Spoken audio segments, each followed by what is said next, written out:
Nous sommes en train de parler sur les 4 axes de la sorcellerie. Et la sorcellerie est une chose très dangereuse qui détruit les vies, les familles, les affaires et beaucoup de choses. Et il faut savoir que la sorcellerie n'est rien d'autre qu'une branche du diable. Et puisque c'est une branche du diable, la sorcellerie a la même mission, n'est-ce pas, que le diable lui-même. Et vous savez que la mission du diable est décrite dans la Bible à partir d'un petit verset. Jean chapitre 10, verset 10. La Bible qui identifie le diable comme le voleur dit ceci, qu'il vient pour dérober, égorger et détruire. C'est-à-dire que dans la sorcellerie, le but, c'est de tuer, c'est de voler, c'est de détruire. Alors, pour comprendre la sorcellerie et son mode opératoire, il y a lieu de comprendre d'abord que l'homme est une entité tripartite. Il a l'esprit, il a l'âme et il a le corps, selon qu'il est écrit dans 1 Thessaloniciens chapitre 5 au verset 23. Et donc en l'homme, la partie qui prend contact, qui peut se mouvoir dans le spirituel, c'est l'esprit. En l'homme, c'est cette partie-là, l'esprit de l'homme, qui entre en contact avec le monde spirituel. Et donc la sorcellerie, c'est ce pouvoir-là que l'homme reçoit et qui lui donne, à partir de son esprit, de sortir, de se mouvoir dans le spirituel, dans le but de détruire, de faire du mal, de causer du tort. Donc le sorcier sort à partir de son esprit. L'anatomie de l'homme est telle que l'homme est 3 personnes en fait. Il y a l'homme corps, il y a l'homme âme et il y a l'homme esprit. Donc s'il y avait une sorte de microscope spirituel, on pouvait voir 3 personnes en l'homme ou 3 dimensions. Et c'est la personne esprit de l'homme qui sort la nuit et devient Pandouliou, sort, Boumboulon, c'est-à-dire un père. Et c'est comme ça que ça se passe. C'est comme ça que nous avions dit qu'il y a 4 axes de la sorcellerie. Nous avions parlé de la sorcellerie individuelle, qui est une sorcellerie personnalisée, qui concerne l'individu. Nous avons parlé de la sorcellerie familiale, une sorcellerie de famille. Nous avons parlé de la sorcellerie environnementale et nous avons parlé de la sorcellerie religieuse. Nous en parlerons aujourd'hui de la sorcellerie religieuse ou moderne. Alors pour ceux qui n'étaient pas là, nous avions dit que nous n'avons pas toutes les informations. Donc si dans la salle il y a quelques sorciers, ils peuvent nous aider à nous compléter les informations. Parce que on doit être humble pour avouer qu'on ne peut pas connaître tout. Donc dis à ton voisin, si tu es sorcier, tu peux compléter aussi la matière.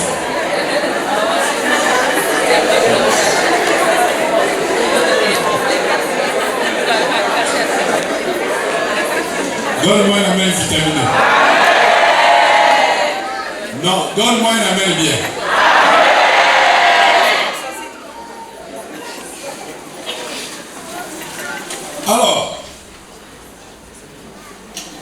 Il faut savoir qu'en ce qui concerne la sorcellerie individuelle, nous avions dit que cette sorcellerie, cette sorte de sorcellerie peut être contractée par l'enrôlement. C'est-à-dire, bien-aimés dans le Seigneur, il y a des enfants qui naissent sorciers. Tu vois un bébé tout beau, mais il est sorcier. Il a été enrôlé à partir du ventre de sa mère. Vous savez, une femme enceinte est vulnérable. Son enfant est vulnérable, je vous le dis. C'est pourquoi les femmes enceintes doivent éviter de faire n'importe quoi, d'entrer n'importe où, de manger n'importe où. Parce que lorsque nous lisons Jérémie chapitre 1 au verset 5, Dieu dit à Jérémie que avant que je t'eusse formé dans le ventre de ta mère, je te connaissais. Et avant que tu fusses sorti de son sein, je t'avais consacré.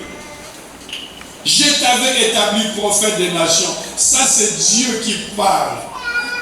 Il dit, déjà dans le ventre de ta mère, je te connaissais, mais aussi je t'avais consacré, je t'avais mis à part pour que tu sois prophète. C'est-à-dire que dans le monde de la sorcellerie, ça se passe aussi comme ça. Il y a des enfants qui, depuis le ventre de leur mère, les sorciers les ont choisis et les ont mis à part pour l'exercice, la pratique de la sorcellerie. Et nous avons expliqué qu'un enfant sorcier est dangereux parce que lorsqu'il vient au monde, il peut causer des dégâts, il peut emporter même sa mère. C'est comme ça que vous allez voir, il y a des femmes qui meurent, n'est-ce pas, sur le lit d'accouchement. Un enfant sorcier, un bébé sorcier, il peut ruiner même ses parents. C'est des enfants, ça dit, il vient, il est tout le temps malade, ça dit toutes sortes d'épidémies. Ça est sur son corps. Rougeole, ça ne rate pas. Varicelle, il est dedans. Poliomyélite, il est dedans. Toutes sortes d'épidémies. Et il va ruiner ses parents comme ça. Vous dépensez de l'argent, vous dépensez. Mais le problème, c'est que qui peut imaginer qu'un bébé va être sorcier? C'est comme ça que beaucoup de parents ont souffert la nerve. Et ces gens d'enfants, quand ils grandissent, vous allez constater qu'ils vont commencer à poser des actes à leur âge, vous ne comprenez pas. C'est des gens d'enfants, tu peux voir un petit enfant mais qui menace les adultes. Il est agressif, il peut te menacer même avec un couteau. Tout ça. Et ils ont des comportements bizarres. Je me rappelle un jour, nous nous sommes retrouvés, c'était dans les temps. Nous sommes allés prier chez un monsieur. Non, il avait un enfant sorcier. Ce petit-là, c'était un sorcier. Un petit de 4 ans qui nous a traumatisés. On était là, on nous a laissé quelque part là, on nous a servi à boire.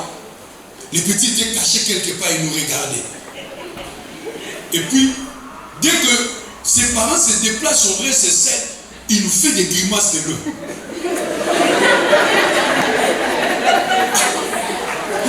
C'est enfant. Il y a quel problème? Et puis il nous grimace.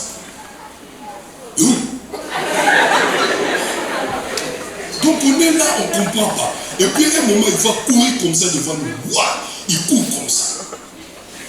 et puis il vient devant nous. Il t'arrache les verres. Il boit tout ça, il court.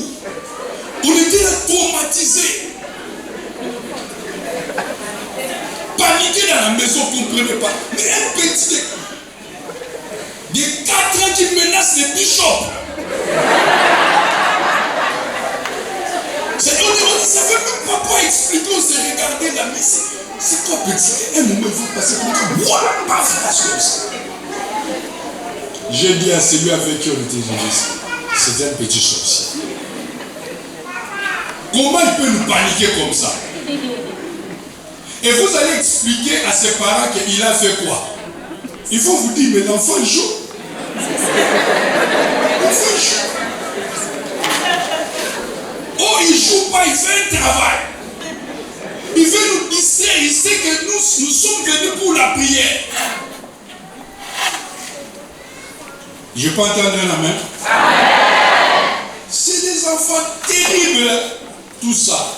Et quand ils grandissent, c'est comme ça que tu peux voir, par exemple, les gens d'Abobo, si vous êtes, excusez-moi, mais le microbe, ça vient souvent là. Comment expliquer des enfants comme ça, des enfants comme ça, avec des machettes pour agresser les gens à cet âge-là? C'est des sorciers. Pour la plupart, ils sont nés avec la sorcellerie. Et donc, j'ai parlé d'un témoignage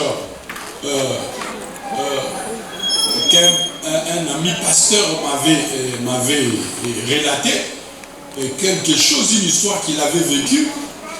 Une femme qui était divorcée et qui avait un enfant de 13 ans, et l'enfant avait avoué la sorcellerie.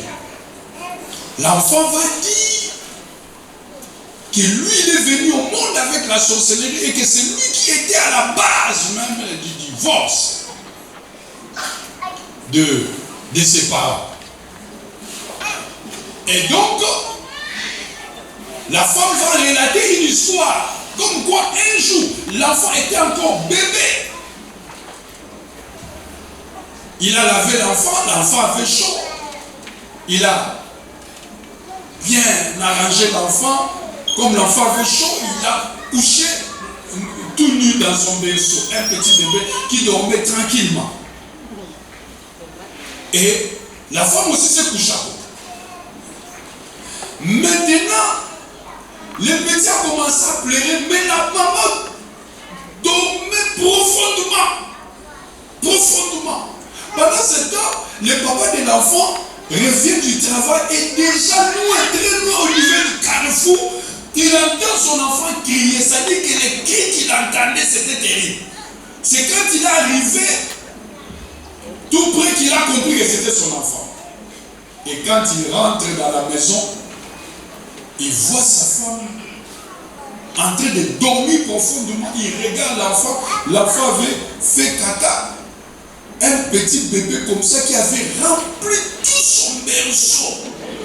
Et il nageait dedans.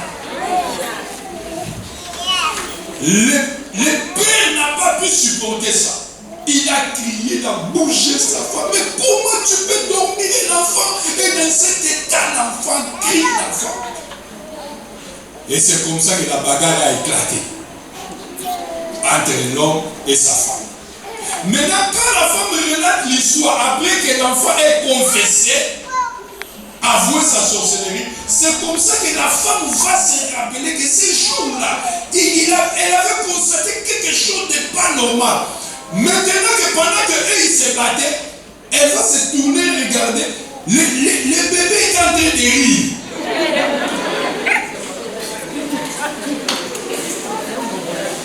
Un petit pandémonium comme ça.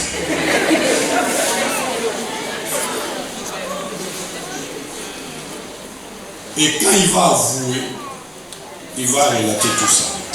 Papa, faites attention. Faites attention. Nous sommes victimes de beaucoup de choses comme ça, la sorcellerie et tout ça. Et donc, après, Nous avons parlé de la sorcellerie par transfert. C'est-à-dire qu'il y a des gens qui sont devenus sorciers par transfert. On leur a, n'est-ce pas, transféré les pouvoirs de la sorcellerie par la nourriture, par les cadeaux, par les sexes. Il y en a qui sont devenus sorciers. Tu te demandes comment tu es devenu sorcier. Mais c'est aussi parce que tu te promènes, tu rentres ici, tu sors par là, tu rentres ici, tu sors par là. Aujourd'hui, beaucoup de jeunes sont sorciers. Des jeunes garçons, des jeunes filles. Tout ça. Comment tu peux expliquer qu'une jeune fille de 18 ans a déjà une expérience avec des hommes comme si elle avait 60 ans déjà? Un jour, un pasteur, je ne sais pas ce qu'il lui avait pris,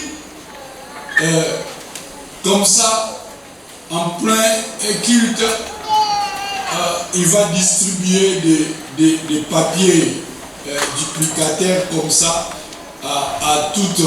C'était une réunion, je crois, de jeunes sœurs, tout ça.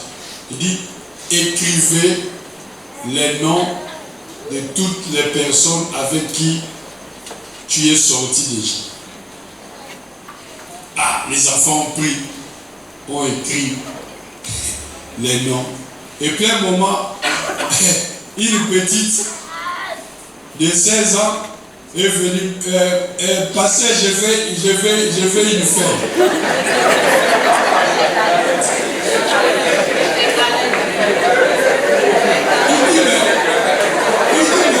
Je t'ai donné fini, mais c'est rempli déjà. Reconnaissez.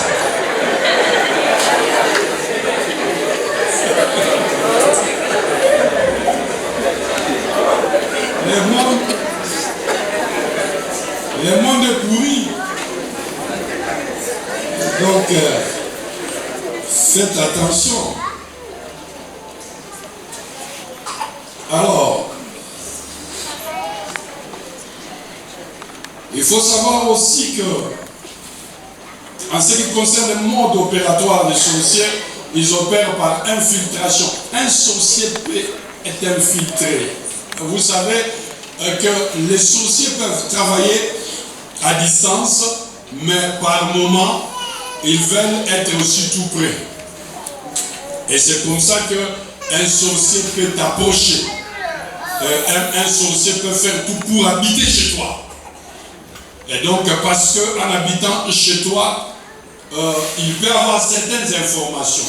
Les sorciers travaillent aussi à partir des informations. Et c'est comme ça que, à partir des choses que tu dis, il peut prendre ça et commencer à travailler contre toi. Donc, la discrétion, c'est quelque chose qui est recommandé si tu veux te protéger parfois contre les œuvres de la sorcellerie. La sorcellerie travaille aussi à partir de lois et coutumes. Les gens qui sont trop attachés aux coutumes, à la tradition, tout le temps au village pour faire des cérémonies, pour participer à des choses au village, des gens qui sont trop traditionnels. Même pour un petit problème dans leur foyer, on doit convoquer les vieillards, on doit s'asseoir, on doit faire des cérémonies, des réunions. Quand tu es comme ça, dans ce genre de choses, tu t'exposes, n'est-ce pas, à la sorcellerie. Alors, ça je suis en train de répéter pour ceux qui n'étaient pas là, donc je survole. Mais, ce qui est important aussi, c'est la dimension de la sorcellerie familiale. La sorcellerie familiale est très dangereuse. Écoutez, lorsque Dieu parle à Abraham dans Genèse chapitre 12, verset 1 à 2, il lui dit, sors de ta patrie, sors de la maison de ton père, sors de la maison de ton père, va dans les lieux que je te montre. La maison de ton père, c'est la famille. C'est l'image de la famille. La maison de ton père. Maintenant, il faut savoir que quand on parle de la maison en tant que telle, la maison a deux parties. Il y a une partie qui est visible et il y a une partie qui est invisible. Lorsqu'on veut construire une maison, on creuse, on place la fondation. Et la fondation, c'est la partie de la maison qui est invisible. Et l'édifice, les murs, tout ça, c'est la partie qui est visible. C'est-à-dire quoi? La famille en tant que maison a aussi deux dimensions. Une dimension qui est visible, des choses que tu connais. Des choses que tu vois dans la famille. Tu connais certaines choses dans la famille. Tu vois certaines choses dans la famille. Mais il y a aussi une dimension invisible. Des choses qui se passent dans la famille. Qui se sont passées dans la famille. Que toi, tu ne connais pas. Que tu n'as pas vu. C'est ça la sorcellerie. La sorcellerie repose dans cette dimension-là. Des choses qui sont invisibles. Des choses que tu n'as pas vues. Je peux te dire que dans nos familles, il y a beaucoup de choses que nous ne connaissons pas. Il y a des choses qui se sont faites que nous ne connaissons pas. Des paroles qui ont été proclamées que nous ne connaissons pas. Des alliances qui ont été faites que nous ne connaissons pas. Il y a beaucoup de choses que nous ne connaissons pas par rapport à nos familles. Il y a des sorciers que nous ne connaissons pas. Il y a beaucoup de sorcellerie et nous ignorons beaucoup de choses. C'est comme ça que dans certaines familles, tu ne vas pas jamais entendre parler de la sorcellerie. Souvent, les familles où les gens parlent français, tout ça, et ils sont trop modernes. Tu peux même imaginer que quelqu'un qui parle bien français, il peut être sorcier. Mais c'est plus le cas. Aujourd'hui, tu peux voir un homme en cravate, mais pas l'oignon.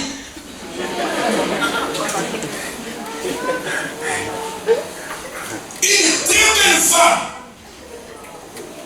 mais sorcière. Diplômé, agrégé dans la sorcellerie.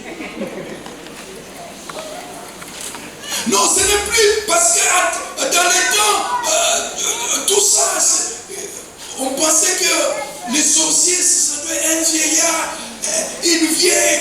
Et c'est comme ça que beaucoup ont maltraité leurs mamans, leurs vieilles, leurs grand-mères, tout ça.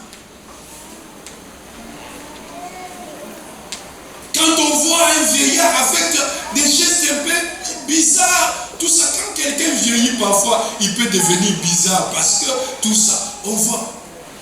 Tu vois? Donc il faut faire très attention. Donc, dans la famille, je disais qu'il y a des choses que parfois nous ignorons parce qu'on ne nous a pas parlé de ça. On pense que notre famille est trop moderne et tout ça. Oh, s'il y a quelque chose que tu ne dois jamais oublier, c'est que dans chaque famille qui se respecte, il doit avoir au moins combien de sorciers? Amen. Merci.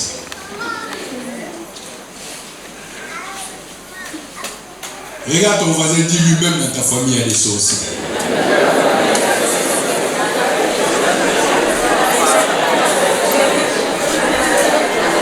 Parce qu'il y a des gens qui ont parlé de la sorcellerie, il fait genre, non, on est trop, genre, non, moi, ma famille, genre, il y a des sorciers. Dis-lui, il y a des palmiers.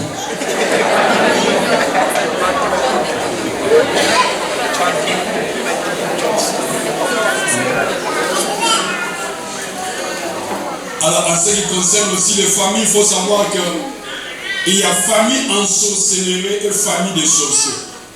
C'est-à-dire qu'il y a des familles, la famille elle-même, elle est en sorcellerie. Elle est sous l'emprise de la sorcellerie.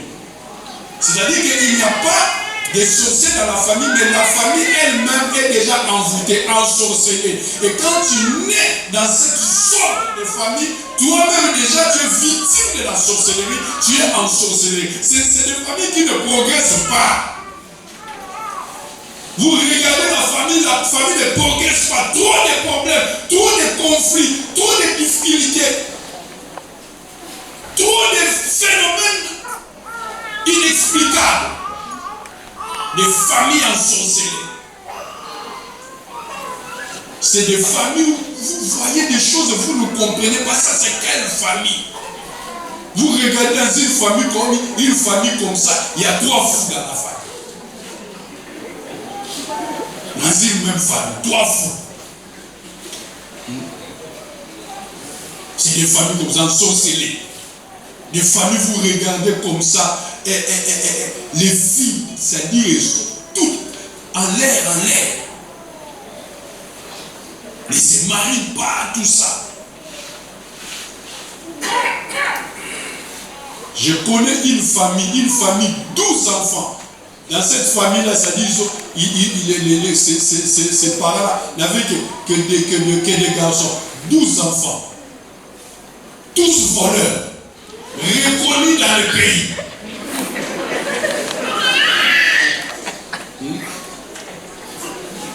Profession voleur. Parmi les 12, il y avait des bandits, des longs-chemins, attaques à main armée, il y avait des pickpockets, toutes sortes de sorcelleries, tout. Ça dit une famille de sorciers et de voleurs. Ils ne sont pas peut-être des sorciers, mais c'est une famille qui est sous l'emprise de la sorcellerie, livrée, vendue à la sorcellerie. Et quand tu es dans une famille comme ça, c'est comme ça qu'il y a certaines personnes, quand ils se réveillent, ils regardent ce qui se passe dans sa famille, ils ne comprennent pas.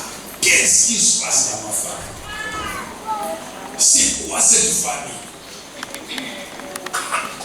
Un jour, un frère on parlait, et puis il m'a dit, papa, est-ce que je ne peux pas changer de famille?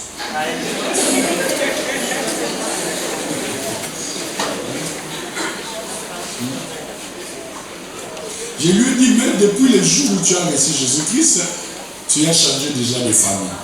Tu es dans la famille de Dieu.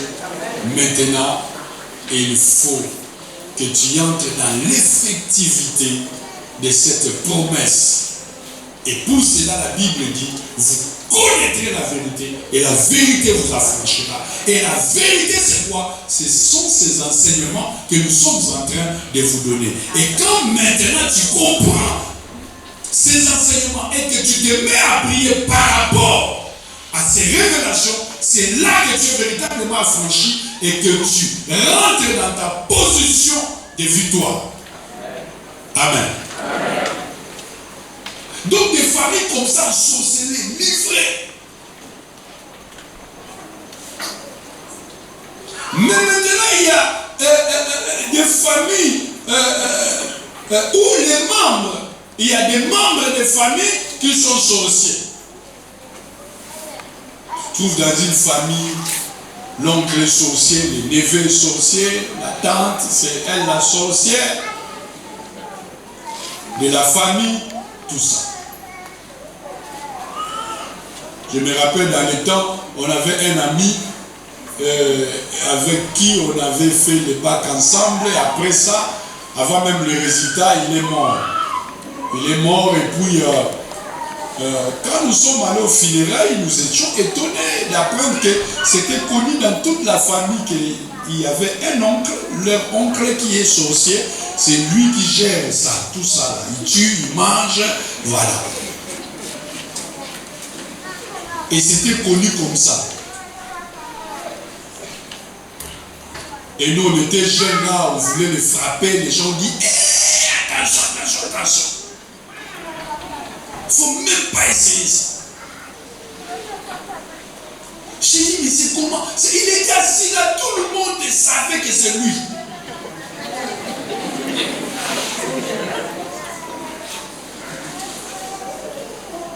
Papa,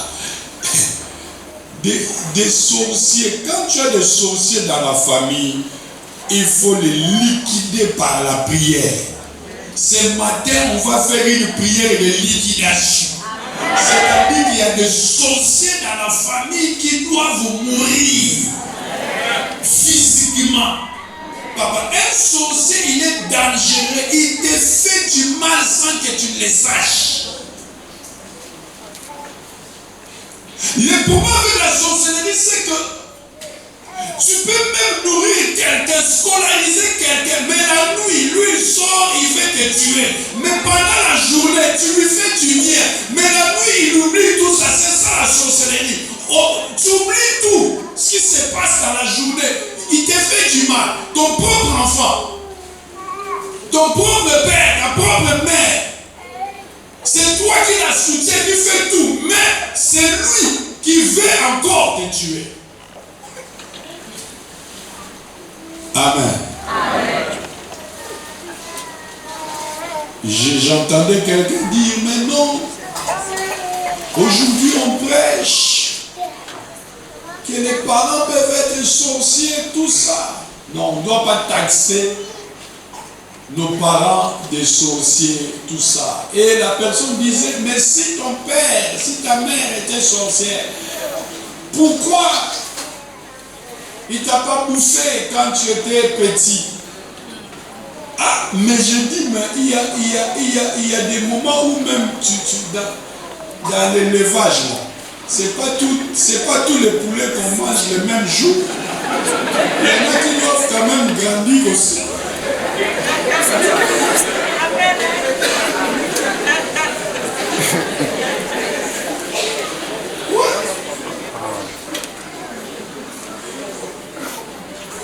Amen. Amen. Donc, il faut faire attention. Maintenant, il y a quelque chose que je vais ajouter que nous n'avons pas dit pendant la semaine. Dans la sorcellerie familiale, il y a aussi des sortes de sorcellerie familiale. Il y a ce qu'on appelle la sorcellerie de protection.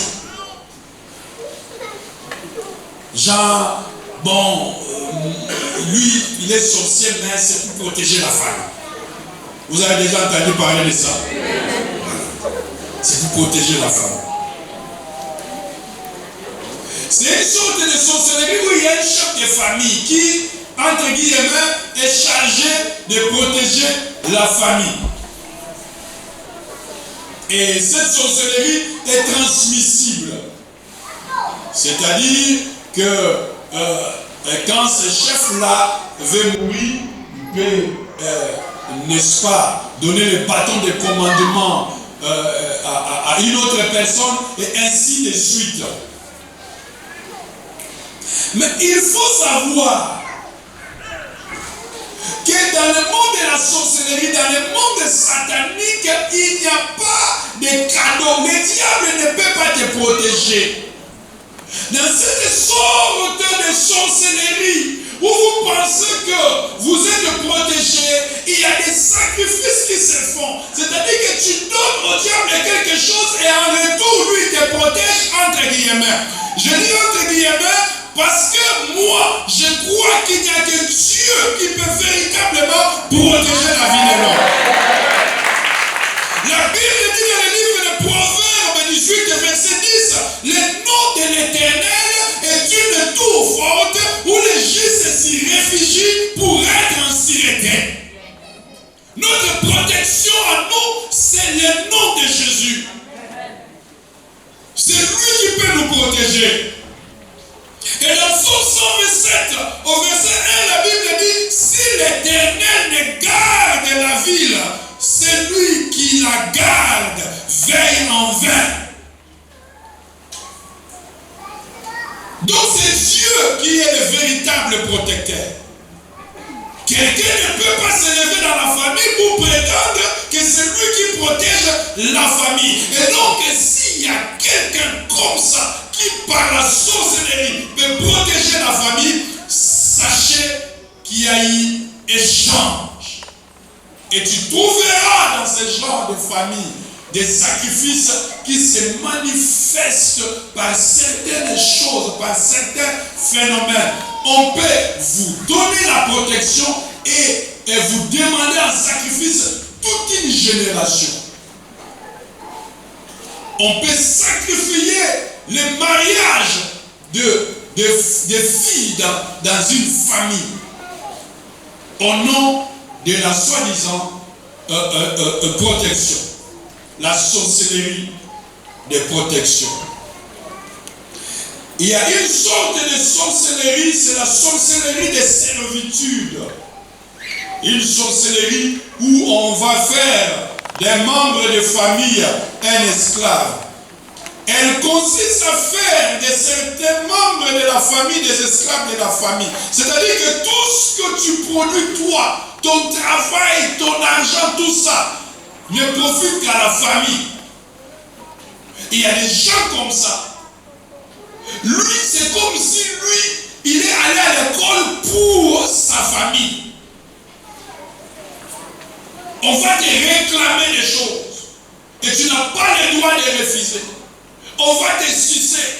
Tu verras comme ça dans certaines familles, tout le monde va venir habiter chez la grande sœur. Et tu verras comme ça certaines personnes, oh non, c'est notre grande sœur qui est devenue comme notre maman. Non. Non. C'est la servitude. Non, donc ça dit que tout ce monde-là, ils pensent que c'est leur droit d'être chez leur sœur. C'est elle qui est devenue comme notre maman. Et voilà, tu travailles, tu n'as pas le temps de construire ta propre vie. Tu dois t'occuper des gens, la servitude. Il y a des gens comme ça qui sont dans la servitude. Et ça va plus loin dans certaines familles. On peut priver, même empêcher à une fille de se marier par la sorcellerie. Parce qu'elle travaille, il faut que son argent, il faut que ses parents bénéficient, il faut que la famille bénéficie. Donc on te prive du mariage, tu ne peux pas te marier. Même chose pour certains hommes, certains garçons. On va t'empêcher de te marier. Dès que tu as une fiancée comme ça, tu vas voir, ils vont se lever contre elle, ils vont détester la fille. Non, elle n'est pas bien. Tout ça, tu ne vas pas te marier avec elle, ils vont détester la fille comme ça. C'est toujours comme ça. Oh, c'est la sorcellerie, la servitude. Le problème, c'est que toi, tu es esclave. Toi, tu dois travailler pour la famille. Donne-moi un amen bien. Amen. La servitude. Et quand tu ne comprends pas ces choses, parfois tu peux interpréter ça comme l'amour. Ah, on m'aime dans ma famille. On ne t'aime pas, tu es esclave. Tu es esclave. Quelqu'un me comprend très bien. Amen. La sorcellerie de la servitude, c'est ça. Mais il y a aussi la sorcellerie sanguinaire. C'est celle qui provoque la mort. Dans cette sorcellerie-là, c'est-à-dire que quand on parle de la sorcellerie sanguinaire, c'est là qu'on bouffe les gens. Et donc, cette sorcellerie sanguinaire provoque la mort par la maladie, les accidents, les tragédies. Oh non, on ne sait plus, on ne le voit plus. Un frère est disparu comme ça. La sorcellerie sanguinaire. Oh non, il a fait un voyage, tout ça dans un bateau, et puis il est tombé dans l'eau. Il s'est noyé. Les tragédies. La sorcellerie sanguinaire.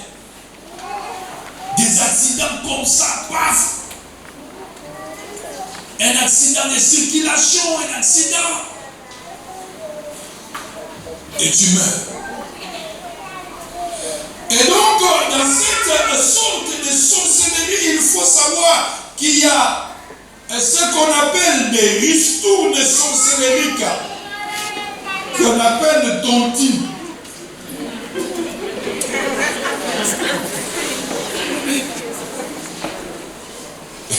Oui.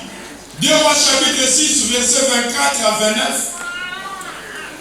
Une femme qui déclare que moi et ma camarade, on s'était arrangé pour que on commence par bouffer mon enfant aujourd'hui et puis demain, on bouffe pour elle.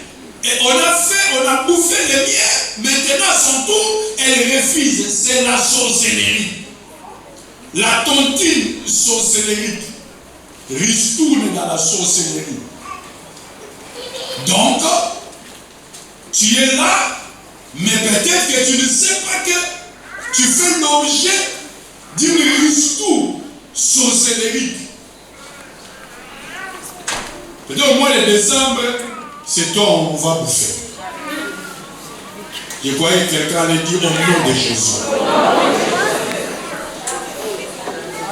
Vous jouez. Il y a des gens, ils marchent, ils fonctionnent, ils se quittent.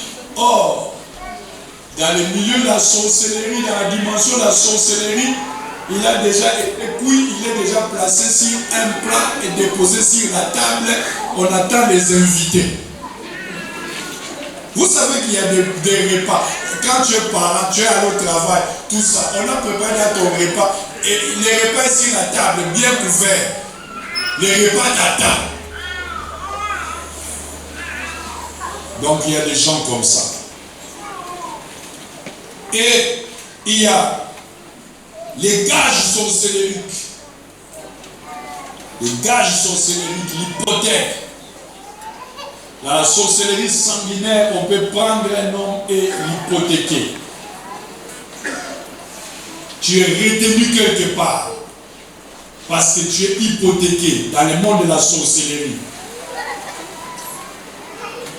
Et donc, lorsque tu vas lire Amos chapitre 2, verset 3, on parle d'un gage laissé quelque part, et lorsqu'on vient pour récupérer le gage, on ne trouve plus la personne. Bien aimé, lorsque ta vie est hypothéquée dans le monde de la sorcellerie, c'est-à-dire, c'est des genres de personnes que tu ne comprends pas, tu n'arrives à rien faire, tu n'arrives plus à rien faire dans ta vie. C'est des gens, il va manquer même le courage, il va manquer la motivation.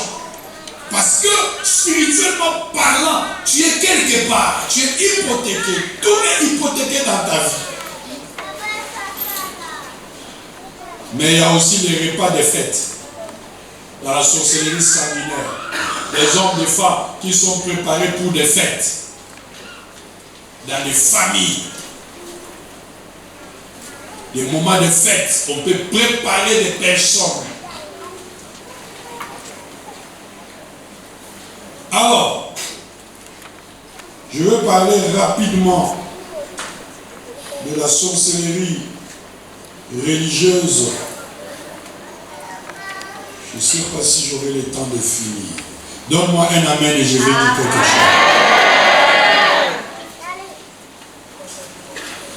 Alors, c'est quoi la sorcellerie religieuse ou la sorcellerie moderne? Il faut savoir que d'abord, quand on parle de la sorcellerie a trois niveaux: le niveau de l'inconscience, le niveau de la conscience et le niveau de l'intronisation.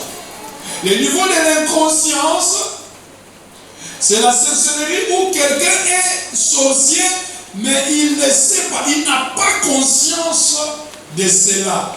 C'est la sorcellerie des enfants. Et c'est facile pour être délivré. Un enfant, si Dieu vous fait la grâce de détecter la sorcellerie de votre enfant, c'est facile pour qu'il soit délivré. Ok? C'est facile pour qu'il soit délivré. Parce qu'il suffit seulement de le déconnecter de la sorcellerie. Il n'est pas engagé dans la sorcellerie de par, n'est-ce pas, sa conscience. Mais il y a les niveaux, les degrés de la conscience.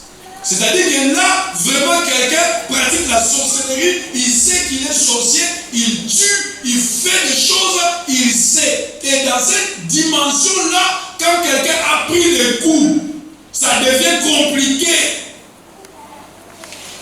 Parce qu'il y a des gens dans le monde de la sorcellerie qui ont des biens, qui ont femmes et enfants, qui ont des entreprises, qui ont des champs, qui sont honorés. Mais ici, dans le monde des hommes, dans le monde réel, il n'est rien et il n'a rien. Et vous lui dites d'abandonner la sorcellerie, il ne peut pas parce que là-bas, il a des choses, des acquis. Nous avons eu à parler avec des sorciers qui nous ont avoué la sorcellerie, mais qui ont refusé d'abandonner. Qui nous ont dit clairement que je ne peux pas abandonner parce que ici je n'ai rien, mais là-bas je suis quelqu'un.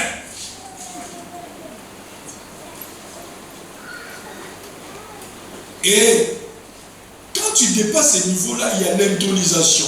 Et donc l'intronisation, c'est quand maintenant tu reçois un certain pouvoir. Tu es sorcier, mais tu reçois un certain pouvoir, un certain couronnement.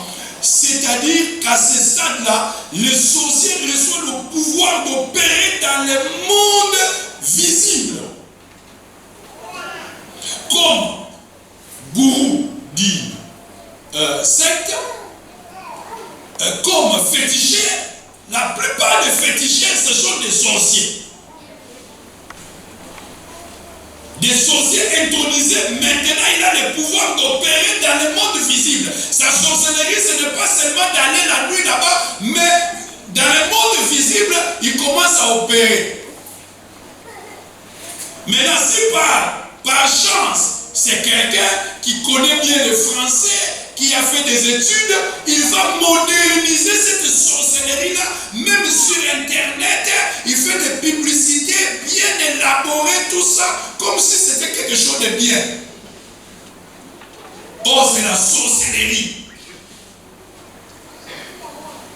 Oh non, genre, médium, ceci, cela, et tout ça, voilà, il peut t'enrichir, il peut faire des choses comme ça. Ce sont des sorciers intronisés. Ils ont reçu le pouvoir maintenant d'opérer dans le monde réel. C'est là que la sorcellerie devient rentable même dans le monde réel. Des féticheurs, des prêtres sorciers, des pasteurs sorciers. Quand quelqu'un sur le plan de la sorcellerie est intronisé, il peut opérer même comme pasteur, un sorcier. Il va te lire la Bible, il va te prêcher la Bible, mais c'est un sorcier. Et maintenant, on a beaucoup de sorciers comme ça, surtout avec cette émergence de femmes prophétesses qui n'ont pas d'église, mais qui prophétisent dans leur maison, qui reçoivent des gens qui disent des choses, mais qui n'ont pas d'église. Et vous allez voir qu'elles ont des pratiques, des choses. Et ces genres de personnes, parfois, connaissent moins la parole de Dieu. Elles sont beaucoup plus dans les pratiques que dans la parole de Dieu. Elle va te dire des choses, elle va te prophétiser, elle va tout ça, elle va te prophétiser. Et comme les gens aiment les prophéties, et c'est comme ça que beaucoup sont aussi initiés dans la sorcellerie sans le savoir, beaucoup sont envoûtés sans le savoir. Des prêtres sorciers qui, en dehors du fait d'être à l'église catholique là-bas, mais à côté, ils font des choses qui n'ont rien à voir même avec l'église. Tu verras les gens, oh, je vais consulter un prêtre pour ça. Il va prendre cette étiquette de prêtre pour faire des choses. Il va prendre l'étiquette de pasteur, de prophète pour faire des choses. Oh, ce sont des sorciers. Voilà pourquoi l'église, il faut développer le discernement. Alors, dans la sorcellerie religieuse, beaucoup moderne, il y a des réseaux sataniques pour la destruction même des églises. Il y a des sorciers qu'on envoie dans des églises pour la destruction des églises. Aujourd'hui, regardez bien, il y a des églises qui naissent et qui meurent. Des églises qui commencent mais qui ne progressent pas. Des églises qui connaissent des difficultés terribles, des pasteurs qui meurent. Parce qu'il y a des réseaux comme ça envoyés pour la destruction des églises. Et lorsque les réseaux de sorciers entrent dans une église, qu'est-ce qu'ils vont faire? La première chose, c'est qu'ils vont chercher à affaiblir les pasteurs en s'attaquant à son témoignage. Aujourd'hui, les sorciers, regarde, beaucoup de pasteurs sont tombés parce qu'on s'est attaqué à leur témoignage. Quand on s'attaque au témoignage du pasteur, ça peut être à travers des informations qui sont fausses. Ça peut être aussi à partir des choses qui sont vraies. On les fait tomber pour salir son témoignage. Mais souvent aussi, ce sont des faussetés. Ces gens-là, des sorciers, ils font tout jusqu'à... Ils vont être tout près du pasteur. Les pandémonions.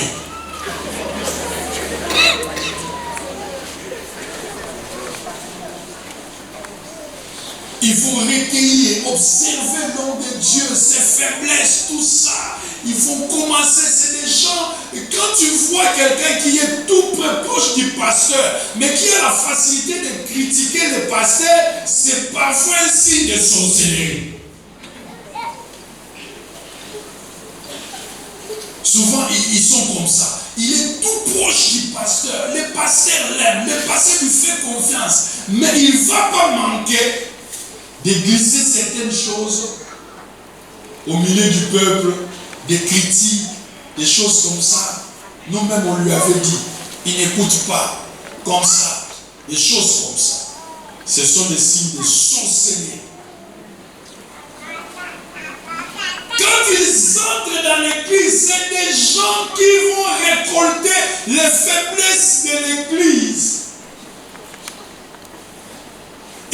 Leur publicité est basée sur les faiblesses de l'église. Il n'y a pas d'église parfaite. Mais tu vas remarquer que ces gens de personnes, ils vont critiquer l'église, mais ils ne vont jamais quitter l'église.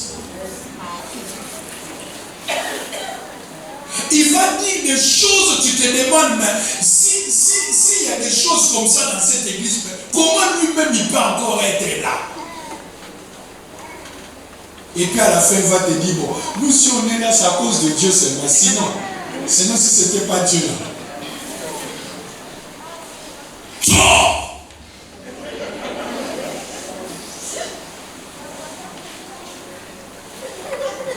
Lorsque les réseaux des sorciers commencent à opérer dans l'église, ça peut bloquer même les finances de l'église et les finances même des membres de l'église. C'est des gens qui ne vont pas supporter que l'église prospère financièrement. Lorsque les réseaux des sorciers entrent dans une église, ils vont s'arranger petit à petit pour affaiblir et même éliminer la vie de prière. C'est des églises où tu y entres. Aujourd'hui, il y a des églises. Vous pouvez trouver une église remplie et bien, ils sont nombreux, tout ça. Mais c'est des sorciers qui ont pris le pouvoir. C'est des églises, tu ne vas pas trouver la vie de prière. Il n'y a pas de vie de prière. Tout ce qui leur reste, c'est l'organisation, le marketing, oh, c'est bien tout ça. Il y a beaucoup d'organisations, il y a un marketing, il y a beaucoup de modernité. Mais les gens ne craignent pas Dieu. Il n'y a pas de vie de prière. Ce sont des églises où l'organisation est à tel niveau où tout est réglé, tout est réglé. Je suis entré dans une église où moi-même j'étais revenait par l'organisation. Il y avait même des roulages, des sortes de policiers qui réglaient la circulation. Tout ça. Au moment des offrandes, donner des directions. Non, c'est l'organisation. Mais le problème, c'est quoi? C'est-à-dire que le temps de la parole, c'est 20 minutes. C'est 20 minutes, c'est comme ça dans cette église. On te donne 20 minutes pour prêcher. Et 20 minutes, si tu n'as pas fini, on coupe le son du micro. À partir de là-bas. Il coupe. Et ce n'est pas un péché, ça choque personne. Et si tu veux insister, c'est le peuple qui va te dire, mais tu ne comprends pas que tu as dépassé le temps. Des églises comme ça. C'est-à-dire les réseaux sorcériques s'est installé puissamment. Des églises où tu dis aux gens, prions les Seigneurs, ils te regardent comme ça. Incapable de prier. Quand ces réseaux-là sont sorcelleries cadres dans l'île, on va vous détruire sur le plan de la prière. Parce que la prière dans l'église sera tout de contrôle. Lorsqu'on a pris la tour de contrôle, c'est fini.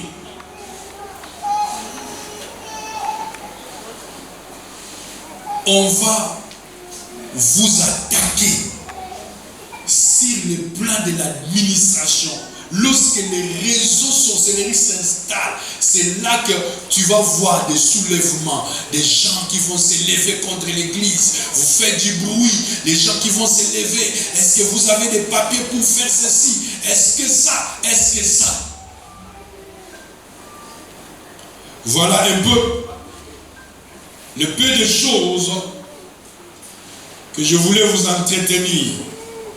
Toutefois, je souligne que il y a beaucoup de choses encore qu'on n'a pas dites. Et par la grâce de Dieu, on aura l'occasion de dire encore certaines choses. Que Dieu vous bénisse. Nous acclamons le Seigneur.